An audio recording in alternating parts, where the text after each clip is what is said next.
والصلاة والسلام على أشرف الأنبياء.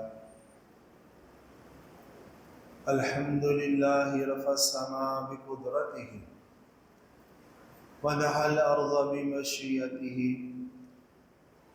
وخلق الخلائق بإرادته ثم استوى على العرش بقوته ليس له بديل ولا شريك ولا مشارك ولا مغارب. ونشهد أن لا إله إلا الله ونشهد أن سيدنا ومولانا محمدا عبده ورسوله. أما بعد فأعوذ بالله من الشيطان الرجيم. بسم الله الرحمن الرحيم. إن في خلق السماوات والأرض واختلاف الليل والنهار لآيات لأولي الألباب الذين يذكرون الله قياما وقعودا وعلى جنوبهم ويتفكرون في خلق السماوات والأرض ربنا ما خلقت هذا باطلا سبحانك فقنا عذاب النار. وقال الله تبارك وتعالى ألا بذكر الله تطمئن القلوب. وقال الله تبارك وتعالى في مقام آخر يا أيها الذين آمنوا اذكروا الله ذكرا كثيرا. وقال رسول الله صلى الله عليه وسلم أحب البلاد إلى الله مساجدها وأبغض البلاد إلى الله أسواقها. وقال رسول الله صلى الله عليه وسلم من خاف أدلج ومن أدلج بلغ المنزل ألا إن سلعة الله غالية ألا إن سلعة الله جنة او كما قال علیہ الصلوۃ والسلام. سلام اس پر کہ جس نے بے کسوں کی دستگیری کی، سلام اس پر کہ جس نے بادشاہی میں فقیری کی، سلام اس پر کہ جس نے اسرار محبت سمجھائے، سلام اس پر کہ جس نے زخم کھا کے پھول برسائے، سلام اس پر کہ جس کا ذکر ہے سارے صحائف میں، سلام اس پر جو مجروح ہوا بازار طائف میں، سلام اس پر کہ جس کے گھر چاندی تھی نہ سونا تھا، سلام اس پر کہ ٹوٹا بوریا جس کا بچھونا تھا، درود اس پر کہ ہم سب کی امیدوں کا ملجا ہے، درود اس پر کہ جس کا دونوں جہانوں میں سہارا ہے. معزز سامعین کرام، عزیز دوست اور بزرگوں، اللہ تعالیٰ نے قرآن پاک کے اندر ارشاد فرمایا ہے الا بذکر اللہ تطمئن القلوب، کہ ہم نے دلوں کا اطمینان وہ اللہ کے ذکر کے اندر رکھا. اس لیے کہ انسان کا جو جسم ہے اس جسم کے اندر بنیادی جو چیز ہے وہ دل ہے. ان فی الجسد لمضغہ، اللہ کے نبی نے ارشاد فرمایا اے لوگو تمہارے جسم کے اندر ایک لوتھڑا ہے، لو صلحت صلحت جسد کلہ، اگر وہ گوشت کا ٹکڑا صحیح ہو جائے گا سارا جسم صحیح کرے. وَلَوْ فَسَدَتْ فَسَدَتْ جَسَدُ كُلُّهُ، اور اگر وہ گوشت کا لوتھڑا خراب ہو جائے گا سارا جسم تمہارا خراب ہو. آنکھ غلط دیکھے گی، زبان غلط بولے گا، کان غلط سنے گی، ہاتھ غلط چیزوں کو پکڑے اور چھوئے گا. الا وہی القلب الا وہی القلب الا وہی القلب. اللہ کے نبی نے ارشاد فرمایا غور سے اور دھیان سے سنو، وہ دل ہے وہ دل ہے وہ دل ہے. آج کے اس جدید دور کے اندر ڈاکٹر بھی یہ بات کہنے پہ مجبور ہیں کہ اگر انسان کا دل صحیح کام کر رہا ہے پورا جسم صحیح کام کرے، اور اگر انسان کا دل صحیح کام نہیں کر رہا کسی بھی اس کا جو کام ہے وہ صحیح نہیں ہوگا۔ اسی وجہ سے اس دنیا کے اندر سب سے زیادہ جو اموات ہو رہی ہیں وہ دل کی بیماریوں کی وجہ سے ہوتی ہیں۔ آج سے 1400 سال پہلے ہمارے نبی نے فرما دیا تمہارے جسم کے اندر سب سے قیمتی حصہ، بے شک آنکھ اللہ کی نعمت ہے، دانت اللہ کی نعمت ہے، کان اللہ کی نعمت ہے، ہاتھ اللہ کی نعمت ہے، لیکن سب سے قیمتی چیز وہ دل ہے۔ اس دل کو بنانے کی محنت یہ اللہ والوں کی مجلس ہے۔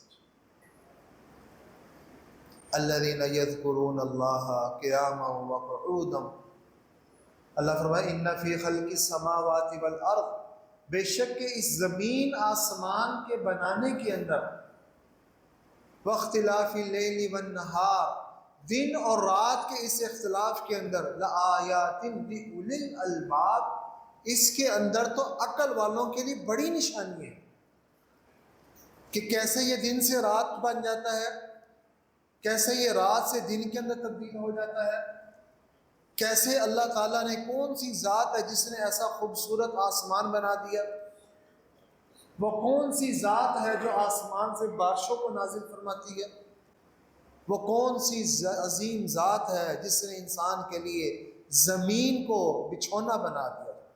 الم نجعل الارض فراشا احیاء و امواتا، زندہ کے لیے بھی زمین اس کے لیے بنا دی، مردہ کے لیے بھی زمین اس کی ضرورت بنا دی۔ اس لیے اللہ کے نبی نے ارشاد فرمایا ہر چیز کو زنگ لگ جاتا ہے، لوہے کو زنگ لگ جاتا ہے، کپڑا میلا ہو جاتا ہے، اور دل کو بھی زنگ لگ جاتا ہے۔ دل کی صفائی کا طریقہ کیا ہے؟ وہ اللہ کا ذکر ہے، اللہ کا ذکر۔ اس لیے ہمارے بزرگ فرماتے ہیں انسان کوشش کرے کم از کم تیسرا کلمہ سبحان اللہ والحمد للہ ولا الہ الا اللہ واللہ اکبر، یہ تیسرا کلمے کی ایک تسبیح صبح پڑھے، ایک تسبیح شام کو پڑھے، 100 مرتبہ صبح پڑھ لیں، 100 مرتبہ شام کو پڑھ لیں، اس سے اللہ کی عظمت دلوں میں بیٹھے گی۔ اور ایک تسبیح درود شریف کی پڑھے، اس سے اللہ کے نبی کی محبت ہمارے دل میں پیدا ہوگی۔ جس نبی کے اتنے احسانات ہیں، اخیر وقت تک جو اپنی امت کی فکر میں تھا، آج اس امت کے لیے یہ چیز کی فکر ہی نہیں کہ ہمارے نبی کے کتنے احسانات ہیں۔ اور کم از کم ایک تسبیح صبح و شام ہمیں استغفار کی کرنی چاہیے، اپنے گناہوں پہ شرمندہ ہو کے، نادم ہو کے، اس سے انسان کو اندر گناہوں سے بچنے کی طاقت پیدا ہوتی ہے۔ تیسرا کلمہ ہم ایسے سبحان اللہ والحمد للہ ولا الہ الا اللہ واللہ اکبر۔ ایک مرتبہ حضرت جبرائیل امین آئے، عرض کہ یا رسول اللہ صلی اللہ علیہ وسلم کیا میں آپ کو ایک عجیب بات نہ بتاؤں؟ اللہ نے فرمایا ہاں بتاؤ۔ حضرت جبرائیل امین کہنے لگے اللہ رب العزت نے جس وقت اس کائنات کو بنایا، اور اس کائنات کے بنانے کے بعد جب اللہ نے اپنے عرش کو بنایا، عرش کو بنانے کے بعد اپنے برگزیدہ فرشتوں سے کہا کہ اس عرش کو اٹھاؤ، لیکن وہ فرشتے اللہ کے اس عرش کو اٹھا نہ سکے۔ اللہ پاک نے فرشتوں نے فرمایا کہ تم سبحان اللہ کہہ کے اس عرش کو اٹھاؤ۔ فرشتوں نے جب کہا سبحان اللہ، اللہ نے ان فرشتوں کے اندر وہ طاقت پیدا کر دی جس طاقت کے ذریعے سے انہوں نے اللہ کے عرش کو اٹھایا ہے اور قیامت تک اس کو اٹھائے رکھیں گے۔ یہ ایسا عظیم کلمہ ہے، سبحان اللہ کہنا کوئی معمولی بات نہیں ہے۔ یہ وہ پاکیزہ کلمے ہیں جو اس کائنات کے وجود کی ابتدا کے اندر فرشتوں نے پڑھے تھے۔ پھر حضرت جبرائیل امین نے کہا جب اللہ تعالیٰ نے حضرت نوح علیہ السلام کو بھیجا اور حضرت آدم علیہ السلام کو پیدا فرمایا اور فرشتوں سے یہ کہا انی جاعل فی الارض خلیفہ، میں اس دنیا کے اندر اپنے خلیفہ کو بھیجنے لگا۔ اللہ تعالیٰ نے آدم علیہ السلام کو بنایا، اس کے اندر اپنی روح کو پھونکا، تو حدیث کے اندر آتا ہے کہ حضرت آدم علیہ السلام کو چھینک آئی. تو جب چھینک آئی حضرت آدم علیہ السلام نے کہا الحمدللہ. اللہ رب العزت نے اس کے جواب میں کہا یرحمک اللہ. تو فرشتوں نے کہا کہ یہ دوسرے کلمے کتنے خوبصورت ہیں، الحمدللہ ہے، جس کے مقابلے میں اللہ نے جواب دیا، کیوں نہ ہم بھی اس کی تسبیح اپنے اوپر لازم کر لیں. تو فرشتوں نے دوسرا کلمہ بھی ساتھ ملا لیا. پہلے سبحان اللہ پڑھتے رہتے تھے، سبحان اللہ سبحان اللہ. اس واقعے کے بعد پھر وہ سبحان اللہ والحمدللہ کو ملا لیا. اسی لیے اللہ فرماتے ہیں، حدیث میں آتا ہے جب کسی کو چھینک آئے تو کیا الحمدللہ کہیں. جو بندہ سنے اس کے جواب میں یرحمک اللہ کہیں. پھر اللہ تعالیٰ نے حضرت نوح علیہ السلام کو جب مبعوث کیا تو سب سے پہلی بت پرستی اور شرک جو کرنا شروع کیا نوح علیہ السلام کی قوم نے شروع. اللہ رب العزت نے حضرت نوح علیہ السلام کو وحی بھیجی اور فرمایا اے نوح اپنی قوم کو تلقین کرو کہ وہ کثرت کے ساتھ لا الہ الا اللہ پڑھے، اس سے اللہ کی توحید اور وحدانیت ان کے دلوں کے اندر پیدا ہو. چنانچہ جب فرشتوں نے یہ تیسرا کلمہ سنا کہ جس کو اللہ حکم فرما رہے ہیں اپنے نبی کو کہ یہ پڑھا کرو، اس سے آپ کے دلوں کے اندر، لوگوں کے دلوں میں اللہ کی وحدانیت پیدا ہوگی، کیوں نہ ہم یہ پاکیزہ اور توحید کا کلمہ ہم کو نہ پڑھنا شروع کرتے. تو فرشتوں نے اس تیسرے کلمے کو بھی ساتھ ملا لیا. پہلے تھا سبحان اللہ والحمدللہ، اب کیا ہوگا سبحان اللہ والحمدللہ ولا الہ الا اللہ. پھر حضرت جبرائیل نے فرمایا کہ جب اللہ تعالیٰ نے حضرت ابراہیم علیہ السلام کو حکم دیا آپ حضرت اسماعیل علیہ السلام کو ذبح کریں، ابراہیم علیہ السلام ان کو لے کے گئے، اپنے آنکھوں پہ پٹی باندھ لی اور چھری جب چلانے لگے، چھری چل گئی. جب آنکھ کھلی تو دیکھا کہ اسماعیل علیہ السلام تو دور کھڑے مسکرا رہے ہیں، وہاں بجائے اسماعیل علیہ السلام کے میڈا ذبح ہو. جب دیکھا تو بے اختیار زبان سے نکلا اللہ اکبر. تو فرشتوں نے جب یہ کلمے سنے فرمایا کتنی بزرگی والے یہ کلمے ہیں اللہ اکبر، کیوں نہ ہم اس کو اپنی زندگی کے اپنی تسبیح کا حصہ بنائیں. تو جو ہے فرمایا تو فرشتوں نے 4 کلمے پڑھنے شروع کر، سبحان اللہ والحمدللہ ولا الہ الا اللہ واللہ اکبر.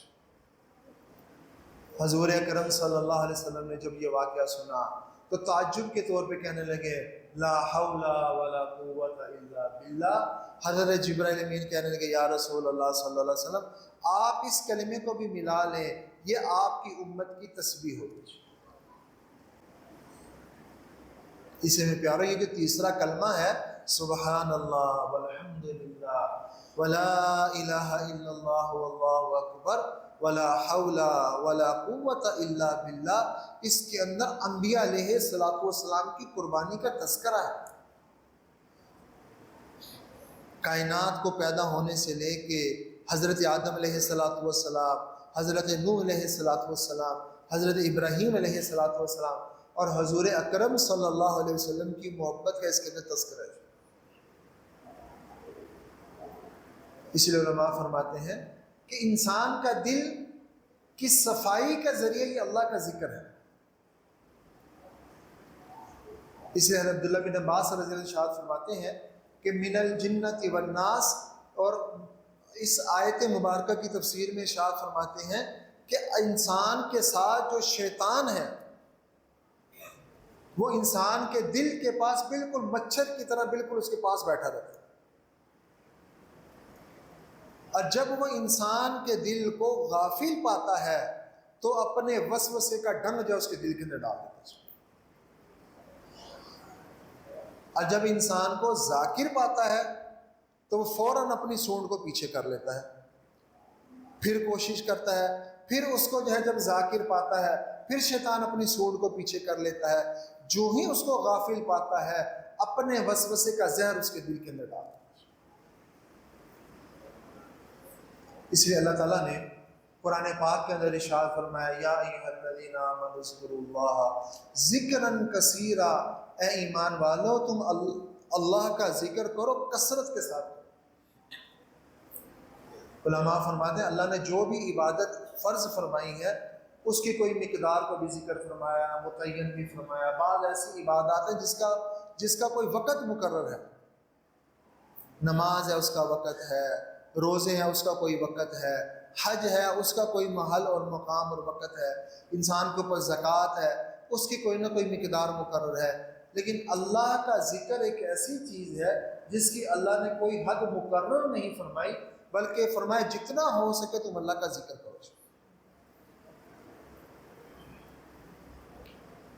اور پھر اس سے ہوتا کیا ہے کہ اللہ تعالیٰ شاہ یا اذکرونی اذکرکم، اللہ اے میرے بندے تم میرا ذکر کرو میں تمہارا ذکر کروں گا۔ اور حدیث پاک کے اندر جب بندہ لوگوں کی مجلس کے اندر اللہ کا ذکر کرتا ہے، اللہ اس سے اعلیٰ مجلس، فرشتوں کی مجلس میں اس بندے کا تذکرہ فرماتا ہے۔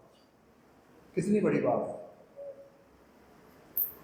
اور حدیث پاک کے اندر آتا ہے کہ جب انسان مجلس کے اندر بیٹھا ہو اور اس کے اندر کوئی اللہ کا ذکر نہ کیا ہو، دنیا کی باتیں، حکومتوں کے تذکرے، چیزوں کے تذکرے ہوں، اور وہ مجلس ختم ہو جائے، وہ لوگ ایسے ہیں جیسے کسی مردار گدھے سے اٹھ کے گئے۔ آج تو ہماری مجلسوں کی رونقیں اسی سے ہیں، جھوٹ سے، غیبت سے، برائیوں سے، فلاں حکومت ایسے کرتی ہے، فلاں بندے ایسے کرتے ہیں، وہی کر کے ہم مجلس سے اٹھ جاتے ہیں۔ اس لیے اللہ کے نبی نے ارشاد فرمایا اگر تم مجلس میں بیٹھے ہو اور مجلس سے جب اٹھنے لگو تو مجلس کا کفارہ ادا کر دیا کرو۔ صحابہ نے عرض کیا کہ یا رسول اللہ صلی اللہ علیہ وسلم مجلس کا کفارہ کیا ہے؟ اللہ کے نبی نے ارشاد فرمایا مجلس کا کفارہ یہ ہے کہ تم مجلس سے اٹھنے کی دعا پڑھ لیا کرو، اور وہ دعا سبحان ربک رب العزت عما یصفون والسلام علی المرسلین والحمد للہ۔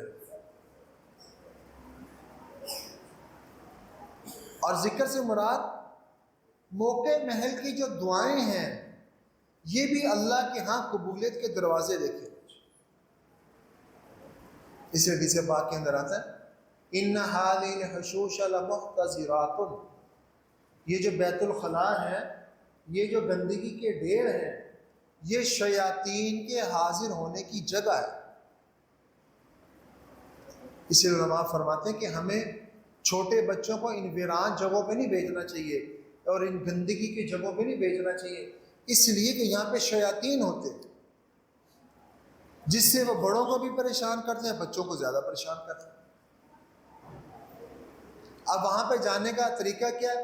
اذا دخل احدکم فلیقل اللہم انی اعوذ بک من الخبث والخبائث، جب تم ان پیشاب خانے گندگی کے ڈھیر کے پاس جانے لگو دعا پڑھ لیا کرو اللہم انی اعوذ بک من الخبث والخبائث، اللہ تعالیٰ تمہیں ان شیاطین اور جنات سے محفوظ فرمائے۔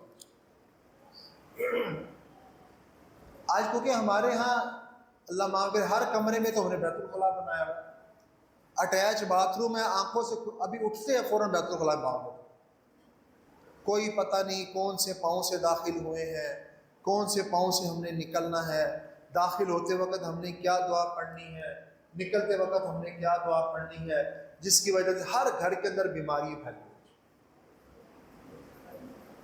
حالانکہ اللہ نے کیا فرمایا بیت الخلاء میں داخل ہو دعا پڑھو اذا دخل احدکم فلیقل اللہم انی اعوذ بک من الخبث والخبائث، جب نکلو دعا پڑھو غفرانک الحمدللہ الذی اذهب عنی العذاب وعافانی۔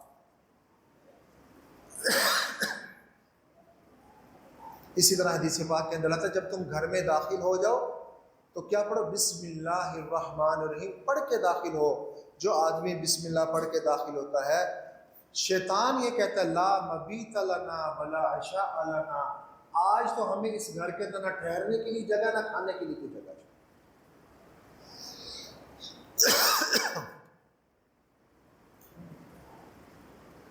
اس لیے اللہ کے نبی نے ارشاد کل امر ذی بال، ہر وہ کام جو عزت والا ہے، مرتبے والا ہے، لم یبدا بسم اللہ، اگر وہ بسم اللہ سے شروع نہ کیے فہو اقطع، تو وہ بے برکتہ ہو جاتا ہے۔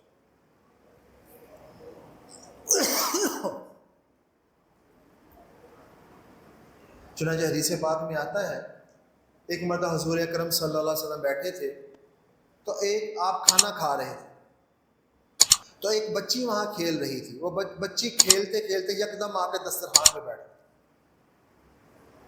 اور کھانا کھانے کے لیے ہاتھ بڑھایا، آپ علیہ السلام نے فوراً اس کا ہاتھ پکڑ لیا۔ تو اللہ کے نبی نے صحابہ سے پوچھا، مجھے یہ بتاؤ میرے ہاتھ کے اندر کس کا ہاتھ ہے؟ صحابہ نے عرض کیا یا رسول اللہ، بچی کا ہاتھ ہے، ایک ہاتھ ہے۔ اللہ کے نبی نے شاید نہیں، اس کے اندر دو ہاتھ ہیں، ایک بچی کا ہاتھ اور ایک شیطان کا ہاتھ،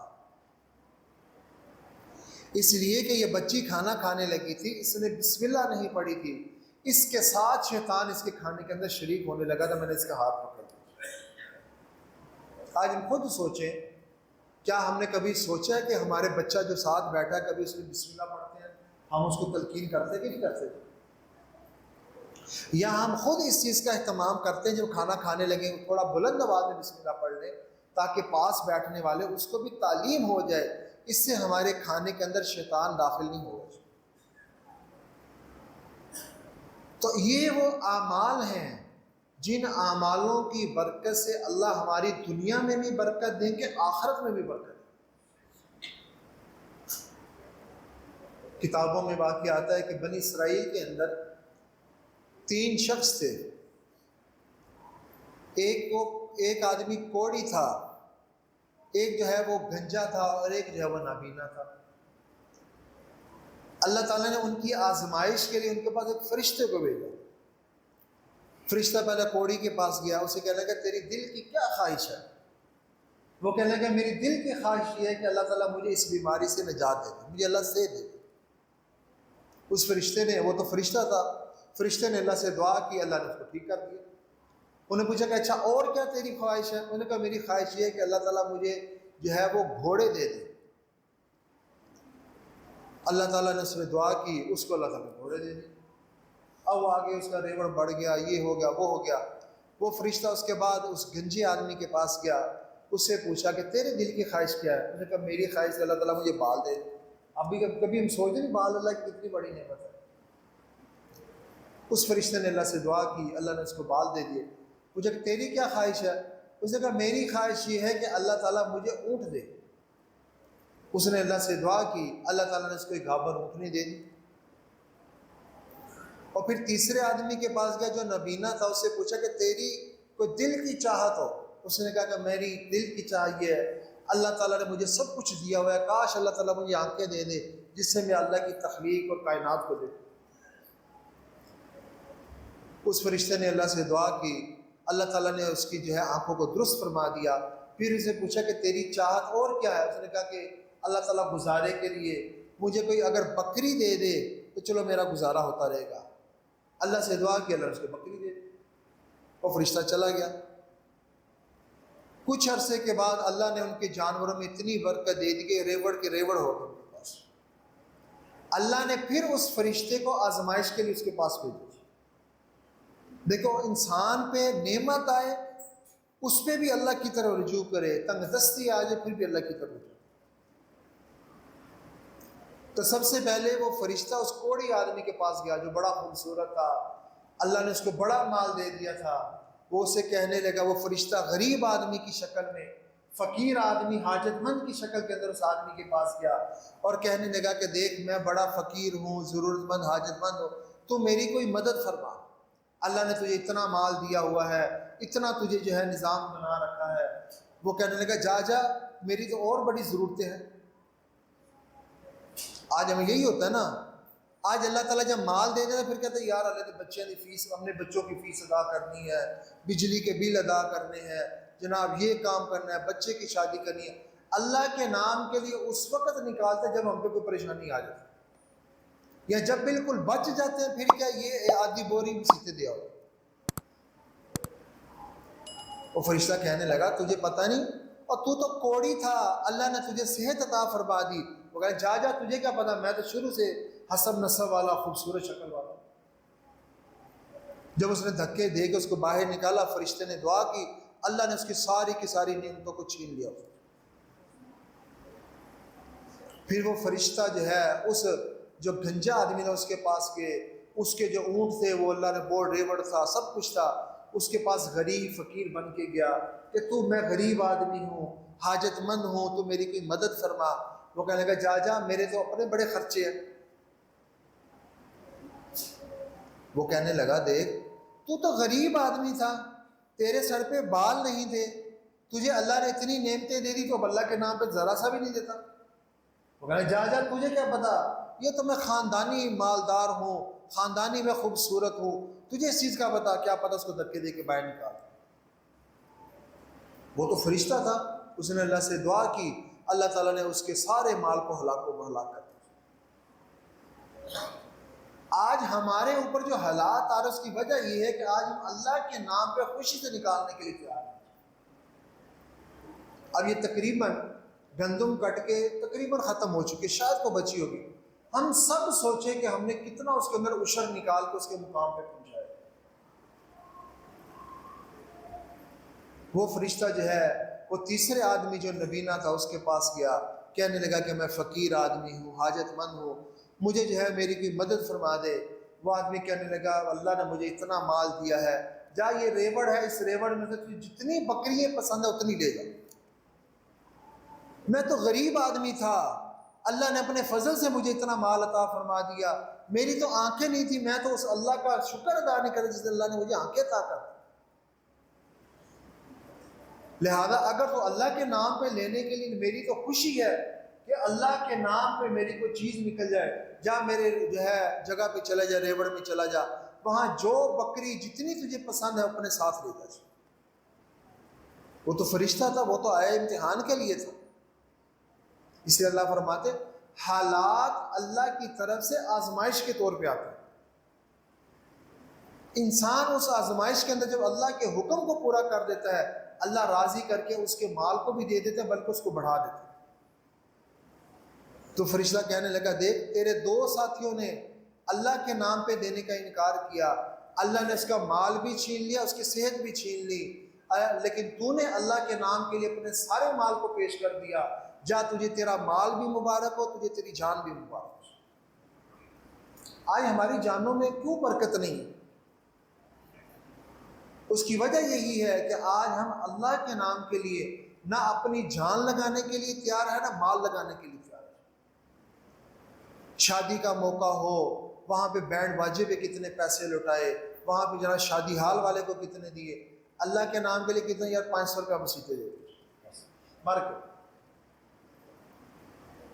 اس لیے اللہ کا یہ وعدہ ہے، اللہ کے نام کے لیے انفق ینفق علیہ، اللہ کے نبی نے ارشاد فرمایا، اے حفصہ یا ازواج مطہرہ سے فرمایا تو خرچ کر، آسمان والا تمہارے اوپر خرچ کرے گا۔ اللہ تعالی ہم سب کو مزید توفیق عطا فرمائے۔